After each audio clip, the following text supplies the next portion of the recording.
أعوذ بالله من الشيطان الرجيم بسم الله الرحمن الرحيم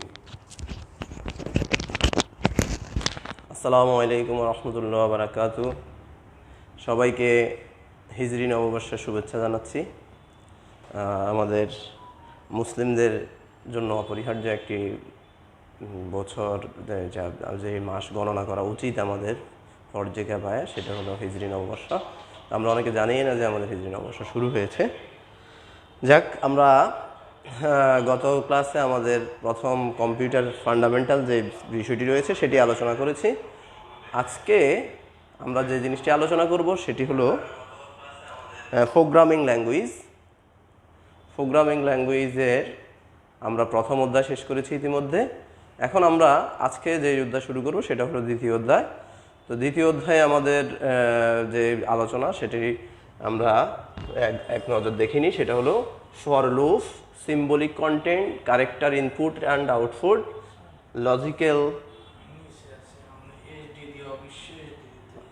logical and or, এবং array and function, call by value, call by reference. তো আমরা আপনারা জানেন আমরা একদিনে 2টি ক্লাস নিয়ে থাকি। আশা করি পুরো 2টি ক্লাসে আমরা এই অধ্যায়টা সমাপ্ত করতে পারবো। যদি না পারি তাহলে আমরা আরেকটি ক্লাস বেশি নিব, যেহেতু আমাদের টপিকস অনেকগুলো। তো আমরা প্রথমেই যে জিনিসটি আলোচনা করব সেটি হলো, এখানে আপনাদের টপিকসে আছে ফর লুপ। তো আসলে ফর লুপ কথাটার আগে আমাদের যে জিনিসটি জানা দরকার সেটি হলো লুপ কি। লুপ, হোয়াট ইজ লুপ বা লুপ কি। আমরা যদি লুপই না জানি তাহলে ফর লুপের কথা বলবো কিভাবে। লুপ হলো প্রোগ্রামের অংশবিশেষ নির্দিষ্ট সংখ্যক বার কোনো শর্তে না পৌঁছা পর্যন্ত প্রোগ্রামের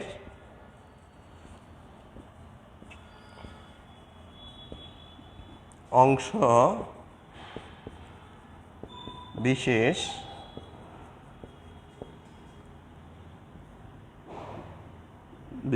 নির্দিষ্ট সংখ্যক বার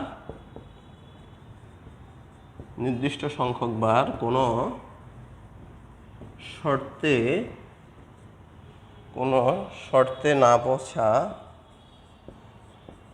শর্তে না পৌঁছা পর্যন্ত পুনরাবৃত্তি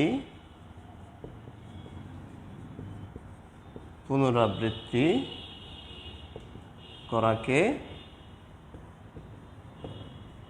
লুপিং বলা হয়। আপনারা লিখে নেবেন লুপ কি। লুপ হলো প্রোগ্রামের অংশবিশেষ নির্দিষ্ট সংখ্যক বার কোনো শর্তে না পৌঁছা পর্যন্ত পুনরাবৃত্তি করাকে লুপিং বলা হয়। অর্থাৎ আমরা সাধারণত এই দৈনন্দিন কিছু কাজ করি রুটিন মাফিক, যেমন আমরা সকালে ঘুম থেকে উঠি ওযু করি, ব্রাশ করি, নামাজ পড়ি এবং তারপরে আমরা আবার নাস্তা খাই। এই কাজটা কিন্তু আমরা প্রতিদিনই করতে থাকি। তাহলে কোনো কাজ যদি একটা শর্ত দিয়ে দেয় যে আপনাকে, যেমন আপনি একটা চাকরি করেন, জব করেন, আপনাকে প্রতিদিন 10টার সময় আপনাকে আপনার ব্যাংকে উপস্থিত হতে হবে। তো আপনি প্রতিদিনই 10টার সময় যায় ব্যাংকে উপস্থিত হন। তাহলে ব্যাংকে যাওয়াটা হলো আপনার শর্ত। আপনাকে ব্যাংকে যেতে হবে, শর্তটা পূরণ করতে হবে সময় 10টার সময়। তাহলে ওই শর্তটা আপনি কি করতেছেন, প্রতিদিনই করতেছেন। তাহলে প্রোগ্রামেও এরকম কোনো বিষয় আছে, যেমন একটা যোগ, একটা বিয়োগ। আমরা তাকে বলে দিলাম যে তুমি যোগ করবা এত ডিজিট পর্যন্ত, তাকে বললাম যে তুমি 100 ডিজিট পর্যন্ত যোগ করে তুমি কি করবে, ওই শর্তটা পূরণ করার পরে তুমি আবার রিটার্ন করে আবার আগের জায়গায় ফিরে যাবে। তো এটাকে আমরা বলি লুপিং, অর্থাৎ আবর্তিত হওয়া। লুপিংয়ের সহজ কথা হলো আবর্তিত হওয়া। এটা মনে রাখলে একদম সহজ হবে। লুপিংয়ের সহজ কথা হলো আবর্তিত হওয়া বা পুনরায় আবর্তিত হওয়া, যেটাই বলেন আবর্তিত হওয়া বললেই চলবে। তাহলে লুপ হলো আবর্তন করা, কোনো জিনিস বারবার আবর্তিত হওয়া। তাহলে আমরা লুপ সম্পর্কে জানলাম। তাহলে লুপ সাধারণত কয়েক ধরনের হয়ে থাকে, তবে আপনাদের বইতে 5টি ধরন দেওয়া হয়েছে।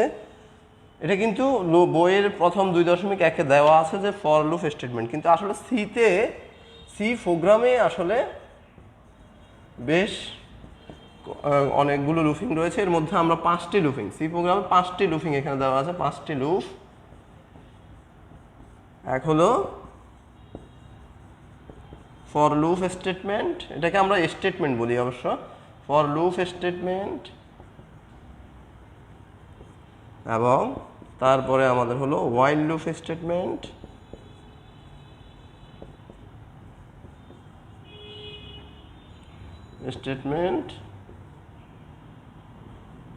এবং তারপর আমাদের হলো ডু হোয়াইল স্টেটমেন্ট,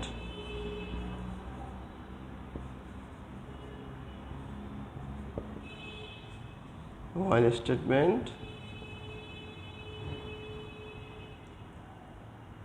স্টেটমেন্ট, এবং তারপরে আপনাদের হলো কন্টিনিউ স্টেটমেন্ট, এবং তারপরে হলো গো টু স্টেটমেন্ট। তাহলে আমাদের 5টি স্টেটমেন্ট রয়েছে, for loop, while loop, do while loop, continue, go to. তো আজকে আমরা যে লুপটি মূলত আলোচনা করব সেটি হলো ফর লুপ। এবং আপনাদের বইয়ের সিলেবাসের বিভিন্ন অধ্যায়গুলোর মধ্যে শেষ পর্যন্ত প্রায় সবগুলো লুপই আমরা আলোচনা করব, তবে সেটি একটি ধারাবাহিক পর্যায়ে। তো আমরা লুপের এই ফর লুপকে আমরা 3 ধরনের, ফর লুপ না, প্রত্যেকটা লুপই 3 ধরনের আছে। তো ওই জন্য আমরা লুপকে বলি যে লুপ 3 ধরনের। আমরা যদি এটা শিখে নিই তারপরে আমাদের পরবর্তীগুলো তার কোনো সমস্যা আমরা পড়তে হবে না। 3 ধরনের, একটা হলো সসীম লুপ, সসীম লুপ। তো সসীম লুপ কীরকম? নির্দিষ্ট সংখ্যক, সসীম লুপটা হলো নির্দিষ্ট সংখ্যক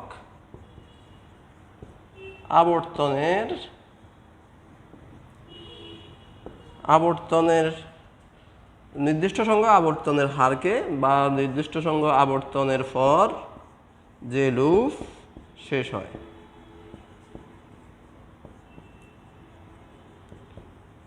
হয় তাকে সসীম লুপ বলা হয়।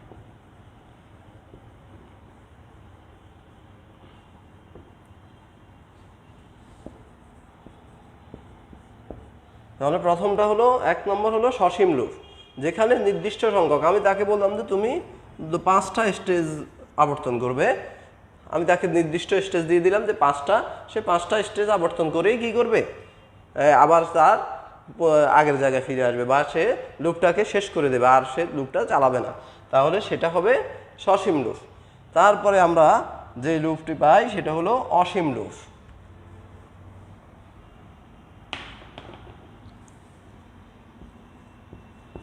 অসীম লুপ, অসীম লুপ হলো কি, কোনো লুপ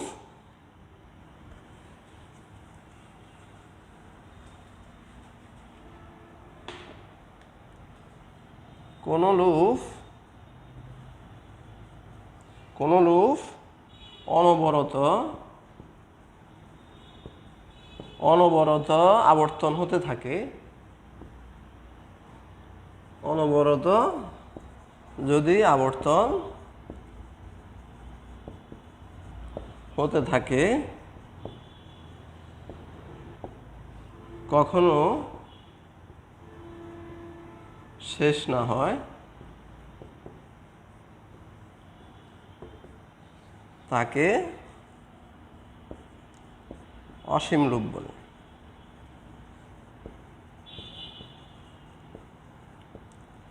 তাহলে একটা লুপ অনবরত যদি চলা শুরু করে এবং এটাকে কোনো বিশেষ কমান্ড দ্বারা বন্ধ না করলে এটি আর বন্ধ হয় না, তাহলে তাকে আমরা বলি অসীম লুপ। এরকম আমরা অনেক সময় কম্পিউটারে দেখে থাকি, লেখা একটা উঠতেই থাকে, তখন এটাকে আমরা এসকেপ দিয়ে ছাড়া আর বন্ধ করতে পারি না। এই ধরনের যদি কোনো লুপ কম্পিউটার পেয়ে যায় তাহলে তাকে বলি আমরা অসীম লুপ।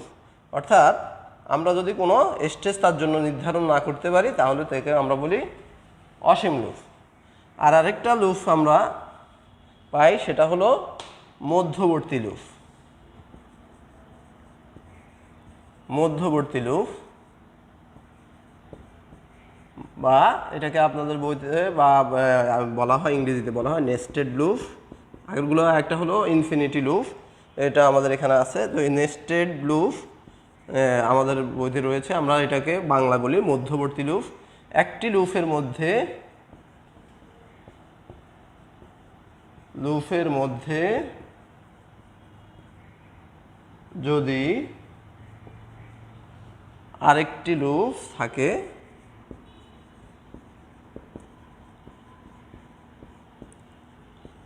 থাকে তাকে মধ্যবর্তী লুপ বলে। অর্থাৎ এক লুপের ভিতরে যদি কোনো লুপ থাকে, তাকে আমরা কি বলবো? মধ্যবর্তী লুপ। তাহলে আমরা পেলাম কি, একটি লুপের মধ্যে যদি আরেকটি লুপ থাকে তাকে আমরা মধ্যবর্তী লুপ বা নেস্টেড লুপ বলবো। তাহলে তিন ধরনের লুপ পেলাম আমরা। একটা হলো সসীম লুপ, আরেকটা হলো অসীম লুপ, আরেকটা হলো মধ্যবর্তী লুপ। এই তিন ধরনের লুপ আমরা সাধারণত পেয়ে থাকি।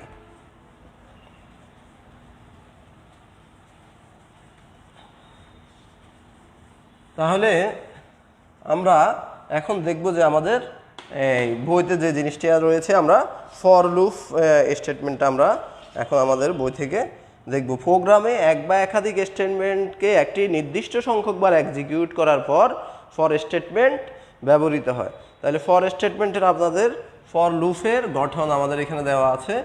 আমরা দেখি ফর লুপের গঠন। তাহলে ফর লুপটা কীরকম? আমরা যদি ফর দেখে আমরা যদি লিখি যে আমাদের i সমান, আমরা লিখলাম i সমান 1। ফর লুপে i সমান 1 আমরা দেখছেন যে আমরা যখন প্রথম অধ্যায়ের প্রোগ্রাম করেছি তখন সেখানে ছিল i সমান 1। তাহলে i সমান 1 যদি আমরা লিখি, সেটা হলো এখানে আপনারা যেই স্টেটমেন্টটা দেখতেছেন এটা হলো ইনিশিয়ালাইজেশন। তাহলে আপনাদের বইতে যে দেওয়া আছে, তাহলে আমরা যদি এরকম কোনো একটা শর্ত দিয়ে দিই i সমান 1 বা j সমান 1 বা k সমান 0 বা যে কোনো ধরনের এরকম ভেরিয়েবল একটা ব্যবহার করে আমরা যদি তার কোনো মান দিই, এটা ফর স্টেটমেন্টের প্রথম অংশে থাকে, এটাকে বলি আমরা ইনিশিয়ালাইজেশন। এরপরে আমরা কন্ডিশন কীরকম দিয়ে দিই, যেমন আমরা বললাম i ইকুয়াল টু কি লেস দেন অর ইকুয়াল 100। আমরা যদি তাকে এটা বলি, অর্থাৎ তুমি 100 পর্যন্ত করবা, 100-এর পরে আর করবা না, তো আমরা এটাকে বলি কন্ডিশন।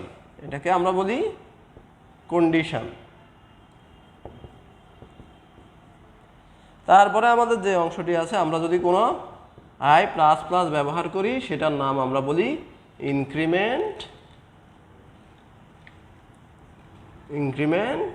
এবং ডিক্রিমেন্ট। আমরা ডিক্রিমেন্ট এখানে লিখিনি, এটা হলো ইনক্রিমেন্ট।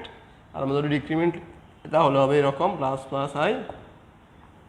তো আমরা ইচ্ছা করলে আমরা কি করতে পারি, ইনক্রিমেন্ট ডিক্রিমেন্ট লাস্টে আমরা, তাহলে এটা তিনটা অংশ পেলাম। প্রথমে আমরা লিখতে ইনিশিয়ালাইজেশন, তাকে কোন জায়গা থেকে মূলত শুরু হবে সেই জিনিসটা আমরা দিব।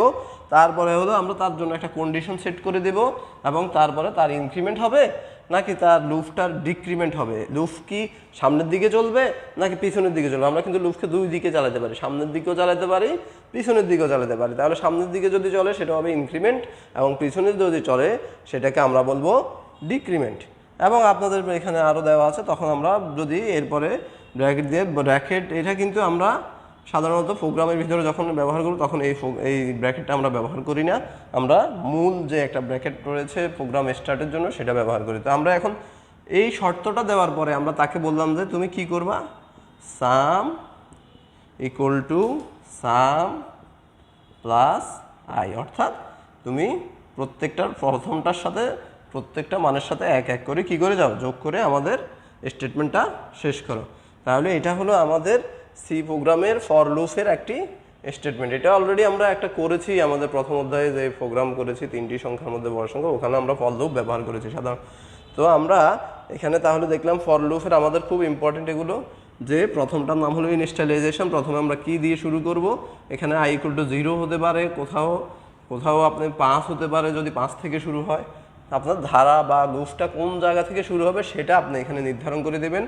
i হতে হবে এমন কোনো কথা না, এটা j k l m n o p যা কিছু আছে, আমরা ইচ্ছা করলে সেই ধরনের কোনো ভেরিয়েবল ব্যবহার করতে পারি। এরপর আমরা এখানে একটা শর্ত দিয়েছি, এখানে এই ধরনের শর্ত অন্য ধরনের শর্ত আমাদের আসতে পারে। এরপরে আমরা যেটা দেখতে পাচ্ছি সেটা হলো আমাদের এখানে দেখলাম যে আমরা আই প্লাস প্লাস মানে হলো পরের সংখ্যা ইনক্রিমেন্ট, কিন্তু যদি হয় যে আই প্লাস যদি 4টা ইয়ে থাকে তাহলে 5টা আমরা দিব, আই সমান 5টায় সে ইনক্রিমেন্ট করবে, যে প্রতি 5টা ধাপ পরে সে এটাকে বাড়াবে সামনের দিকে।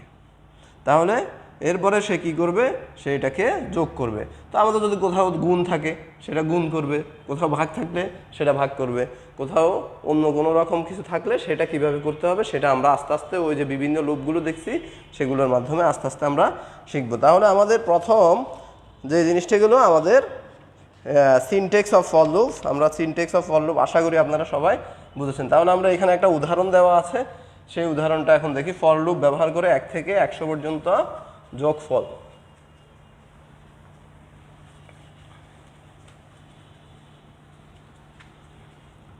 ফর লুপ ব্যবহার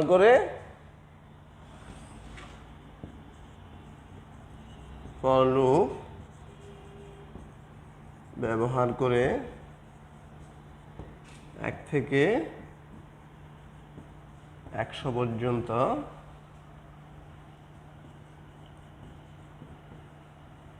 সংখ্যাগুলোর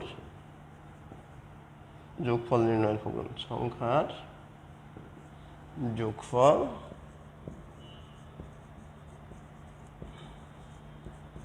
নির্ণয়ের প্রোগ্রাম।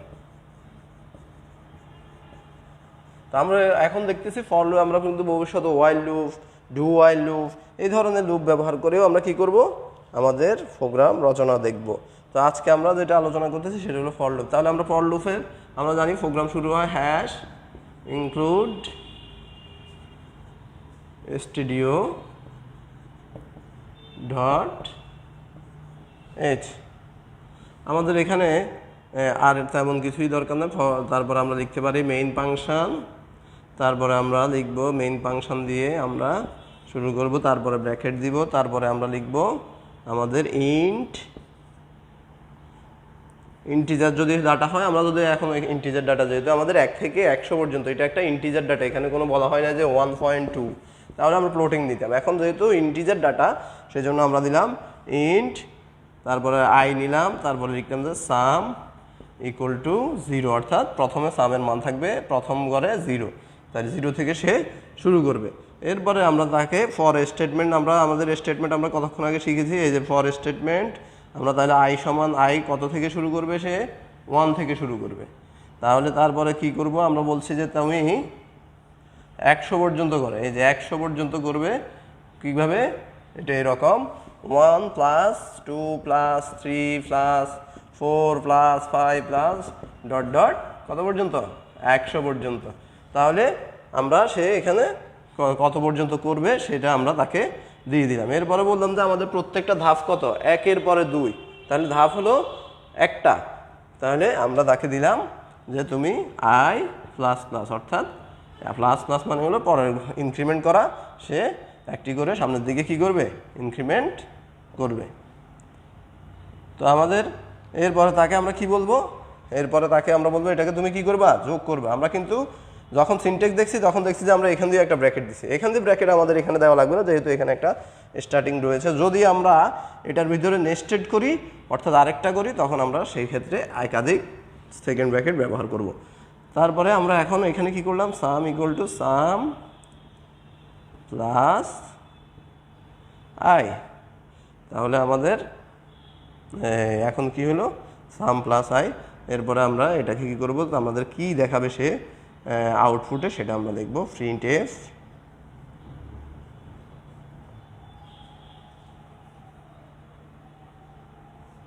এন্টার দ্য রেজাল্ট, এটা লিখলেই হবে। এখানে দেখা যায় না সম্ভবত আপনাদের স্ক্রিনে, আমরা উপরে লিখি বা এক পাশে লিখি, প্রিন্ট এফ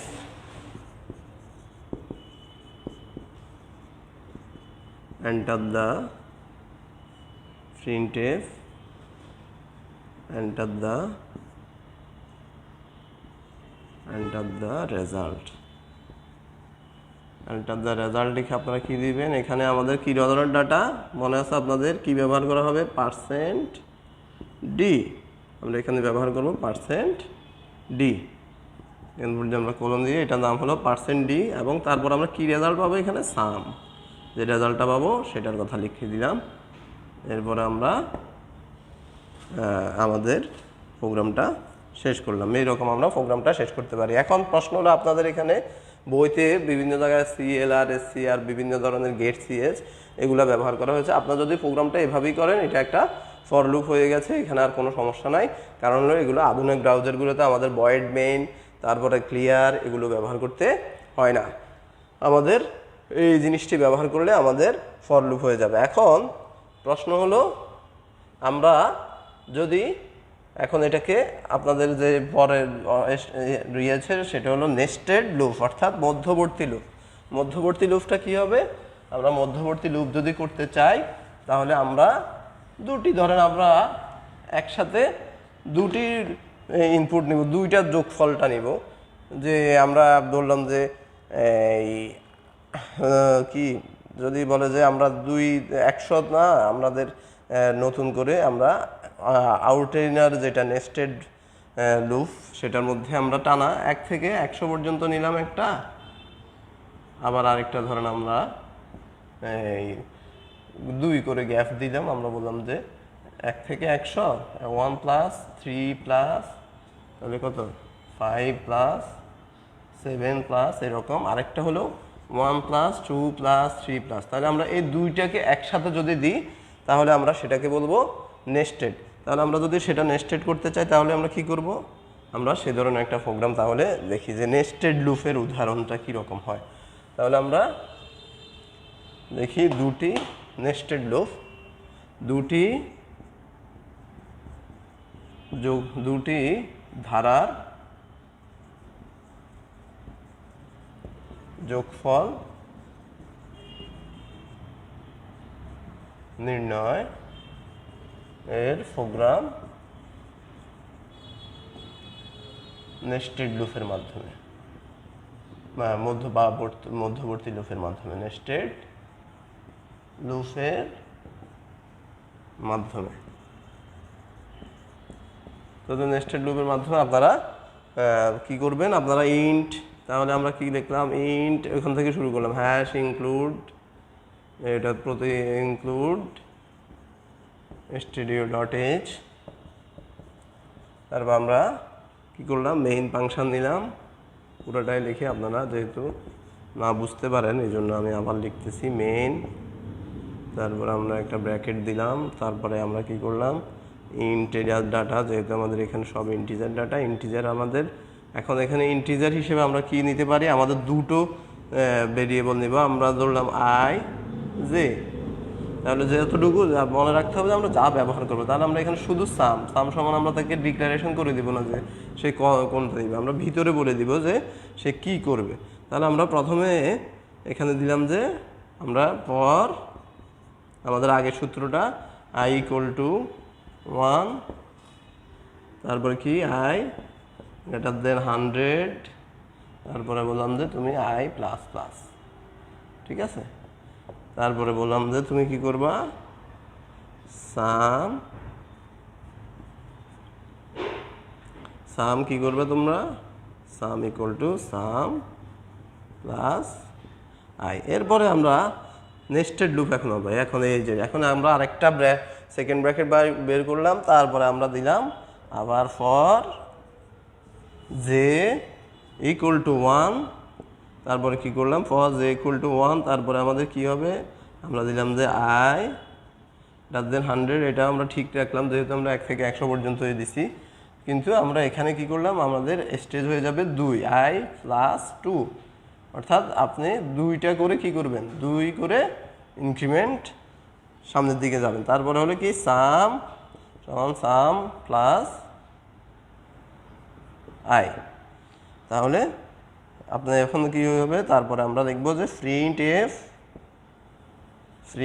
এফ = আমাদের কি থাকবে, আমরা এন্টার দ্য রেজাল্ট, কার দুইটা রেজাল্ট, তাহলে আমাদের এখানে কিন্তু রেজাল্ট দুটো, তাহলে আমরা এখানে এন্টার দ্য রেজাল্ট লিখে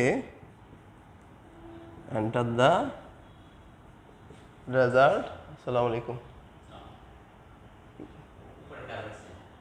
ও আচ্ছা, এন্টার দ্য রেজাল্ট লিখে আমরা i = % d এবং j = %d। তাহলে আমরা দুটো রেজাল্ট এখানে নিলাম, দুইটা রেজাল্ট আমরা এখানে সহজে সংক্ষেপে বলে দিলাম, i = যে রেজাল্ট, j = সেই রেজাল্ট। তারপরে আমরা এখানে দিয়ে দিলাম আমরা যেটা নিব সেটা হলো সাম। দুটো রেজাল্ট আমরা একসাথে পেয়ে যাবে এরকম হলে। তাহলে এটাকে আমরা এখন কি করব, আমরা দুটো ব্র্যাকেট, আমরা এখানে একটা ব্র্যাকেট ইউজ করেছি, এখানে একটা ব্র্যাকেট ইউজ করেছি, সুতরাং আমরা এখানে দুটো ব্র্যাকেট ইউজ করলে আমাদের চলবে। তবে আপনাদের বইতে 3টা ব্র্যাকেট দেওয়া আছে, সেটা আগে একটা দেওয়া আছে অতিরিক্ত, ওইটা না হলেও চলবে এটা। তাহলে আমরা এইরকম, এটাকে আমরা বলি নেস্টেড লুপ, এটাকে আমরা বলি কি লুপ, নেস্টেড লুপ। তো আশা করি আপনারা বুঝছেন, যদি না বুঝেন তাহলে আমরা কমেন্ট বক্সে কমেন্ট করব, কমেন্ট করে জানাবো যে আমরা কি সমস্যা, তাহলে আমরা প্রয়োজনে আর একটু আলোচনা করব পরের ক্লাসে। আপাতত এখন তো আমরা আপনাদেরকে সরাসরি পাচ্ছি না, যে কারণে কারো প্রশ্নের কোনো উত্তর দেওয়া যাচ্ছে না। তাহলে আমাদের এটা হলো গেল কি নেস্টেড লুপ। তো আমরা নেস্টেড লুপ সবাই করব। আমরা এখন সবাই আমাদের কমেন্ট বক্সে যারা উপস্থিত রয়েছেন, আমাদের ক্লাস দেখছেন, তারা নেস্টেড লুপ দেখবেন। দেখি আপনারা কে কে আমাদের ক্লাসটা এই মুহূর্তে দেখছেন, আপনাদেরকে একটু নিশ্চিত করেন যে এখন নেস্টেড লুপটা লিখেন সবাই, যে আমরা নেস্টেড লুপ পেয়েছি। এরপরে আমরা লুপের বিভিন্ন রকম ভেরিয়েশন আছে, আপনাদের বইতে দেওয়া আছে লুপ ইনিশিয়ালাইজেশন, লুপ। তো এগুলো আমাদের না হলেও চলবে, যেহেতু আপনাদের অতিরিক্ত আসলে প্রয়োজন নয়, এগুলো পরীক্ষার জন্য ইম্পর্টেন্ট না, যে পর্যন্ত ইম্পর্টেন্ট সেটা আমরা দেখেছি। তারপরে ইনফিনিটি লুপও আমাদের এখানে শুধুমাত্র বলে দেওয়া হয়েছে যে এটা ইনফিনিটি বা অসীম লুপ, যেটা আমরা আলোচনা করেছি। এরপরে এখানে রয়েছে সিম্বলিক কনস্ট্যান্ট।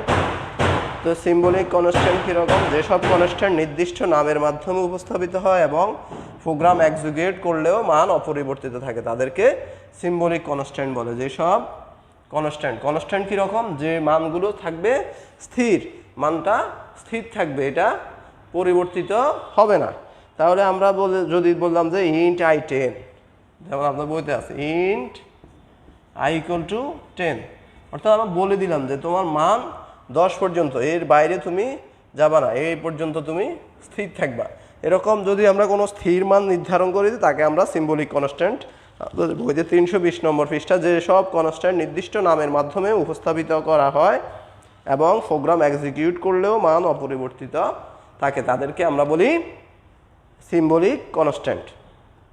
তো সিম্বলিক কনস্ট্যান্টটা আমরা এখানে কয়েক ধরন হতে পারে। সিম্বলিক কনস্ট্যান্ট হতে পারে ইন্টিজার কনস্ট্যান্ট, ক্যারেক্টার কনস্ট্যান্ট এবং ইনুমেরেশন কনস্ট্যান্ট, এবং এইটার মধ্যে আবার রয়েছে ফ্লোট অ্যান্ড ডাবল কনস্ট্যান্ট এবং স্ট্রিং কনস্ট্যান্ট। তো আপনাদের এখানে প্রত্যেকটা আলাদাভাবে আলোচনা করা হয়েছে। ইন্টিজার কনস্ট্যান্ট কি, ইন্টিজার কনস্ট্যান্ট যে কোনো সংখ্যক সংখ্যা নিয়ে গঠিত, যে কোনো ধরনের সংখ্যা নিয়ে ইন্টিজার কনস্ট্যান্ট গঠিত। তারপরে আমরা যেটা দেখতে পাচ্ছি ডেসিমেল ইন্টিজার কনস্ট্যান্ট, যে কোনো ধনাত্মক এবং ঋণাত্মক মা সংখ্যাই হলো ডেসিমেল ইনস্ট্যান্ট। অর্থাৎ আমরা যদি 123 লিখলাম, এটা একটা ধনাত্মক সংখ্যা, আবার বললাম যে -123, তাহলে দোনোটাই আমাদের কি স্ট্যান্ডার্ড, দোনোটাই আমাদের ডেসিমেল স্ট্যান্ডার্ড। ডেসিমেল আপনাদেরকে এটা শেখার জন্য আমরা এখানে 3টা বলা হয়েছে, একটা হলো ডেসিমেল, আরেকটা হলো অক্টাল, আরেকটা হলো হেক্সাডেসিমেল। তাহলে আমরা এটা জানতে হবে। আমাদের সংখ্যা পদ্ধতি রয়েছে লেখার। তো কম্পিউটার সাধারণত আমাদের যে গতানুগতিক সেটা ব্যবহার করে না, আমরা জানি 0 এবং 1, কিন্তু এছাড়াও আরও গাণিতিকভাবে অনেক 4 ধরনের জিনিস লেখা যায়। একটা হলো ডেসিমেল, এখানে সংখ্যা থাকবে 1 থেকে 10। আমরা প্রচলিত যে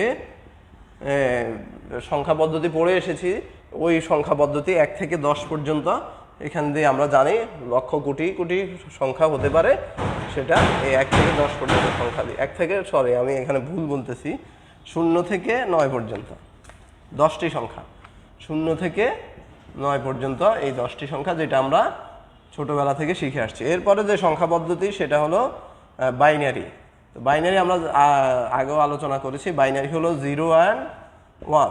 অর্থাৎ এই দুটো সংখ্যা শুধুমাত্র কম্পিউটার বুঝে, এই দুটি সংখ্যা দিয়ে আমাদের যে কম্পিউটার যে প্রোগ্রামগুলো লিখে সেটা হলো আমাদের বাইনারি। এছাড়াও কিন্তু আরও দুটি সংখ্যা পদ্ধতি ব্যবহৃত হয়, সেটা হলো একটা হলো অক্টাল। এটা হলো 0 থেকে 7 পর্যন্ত, অর্থাৎ আপনি এখানে এই কনস্ট্যান্ট শব্দগুলোর মধ্যে যেই সংখ্যাটা পাবেন সেটা হলো সব কিছু 0 থেকে 7, এর বাইরে সে কোনো সংখ্যা নিবে না, 0 থেকে 7-এর পরে আর কোনো সংখ্যা নিবে না। এরপরে আপনার 4 নম্বরে যে জিনিসটা পাবেন সেটা হলো হেক্সাডেসিমেল। হেক্সাডেসিমেল হলো 0 থেকে 9 পর্যন্ত, আর হলো A থেকে F পর্যন্ত। এই 16টা সংখ্যাকে বলি আমরা হেক্সাডেসিমেল। তাহলে আমাদের এখানে বইতে দেওয়া আছে আরও আমরা দুইটি সংখ্যা, একটা হলো ডেসিমেল কনস্ট্যান্ট, আরেকটা হলো অক্টাল কনস্ট্যান্ট, আরেকটা হলো হেক্সাডেসিমেল কনস্ট্যান্ট। তাহলে আপনারা নিশ্চয়ই বুঝতে পেরেছেন, যদি আমরা আরও দুটি সংখ্যা পদ্ধতি ব্যবহার করতে চাই তাহলে আমরা এভাবে ব্যবহার করতে পারবো। তো তাহলে এটা কী রকম হবে, এটার জন্য বিবেচ্য বিষয়গুলো আমাদের দেওয়া আছে।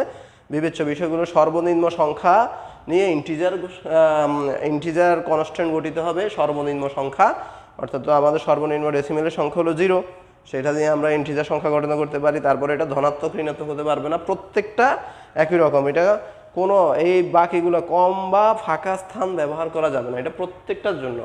আমাদের প্রোগ্রামে কম বা ফাঁকা স্থান সংখ্যার ভিতরে আমরা এরকম লিখতে পারবো না, এটা ফাঁকা রেখে আরেকটা, অর্থাৎ এখানে ফাঁকা রেখে এইভাবে না লিখতে পারবো না, আমরা কাছাকাছি লিখতে হবে। যে সংখ্যাগুলো লিখবো সংখ্যাগুলো সবসময় কোথায় থাকবে, কাছাকাছি থাকবে। এবং অক্টালের ক্ষেত্রে সবসময় যদি অক্টাল কোনো সংখ্যা থাকলে আমরা 0 থেকে 8 লিখতে পারবো না, আমরা 0 থেকে সবসময় 7, যেমন আমরা লিখলাম 01, 02 অথবা 72, কিন্তু এইভাবে 82 লিখলে এটা আর অক্টাল সংখ্যা থাকবে না এবং এটা কোনো কাজ করবে না যদি আমরা অক্টাল পদ্ধতিতে লিখতে চাই।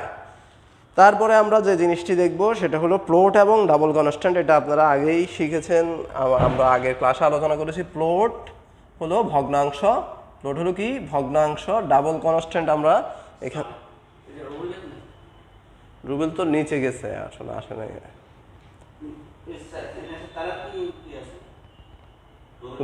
মানে ও কোথায় গেছে আমি জানি না, আমাকে দিয়ে এখানে রেডি করে দিয়ে গেছে আর কি, বুঝছেন? আচ্ছা আচ্ছা আচ্ছা ঠিক আছে। আচ্ছা তাহলে আমরা আন্তরিকভাবে দুঃখিত, আমাদের একটু কাজ চলতেছে, এই জন্য আমরা মাঝখানে একটু ব্রেক হয়েছে। তাহলে আমরা বাসায় এগুলো ভালো করে এই সংজ্ঞাগুলো পড়ে নেব। এরপরে আমাদের যে জিনিসটি রয়েছে ক্যারেক্টার কনস্ট্যান্ট। ক্যারেক্টার কনস্ট্যান্টের মধ্যে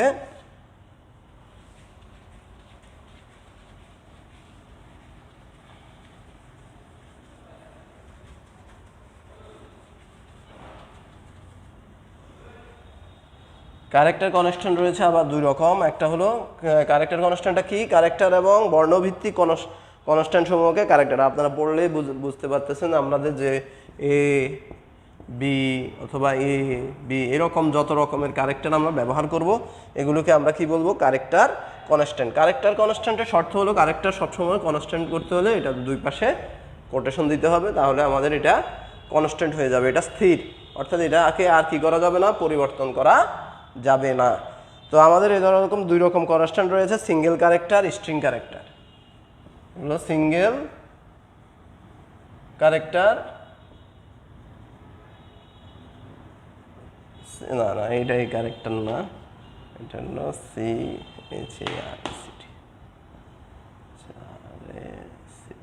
ক্যারেক্টার।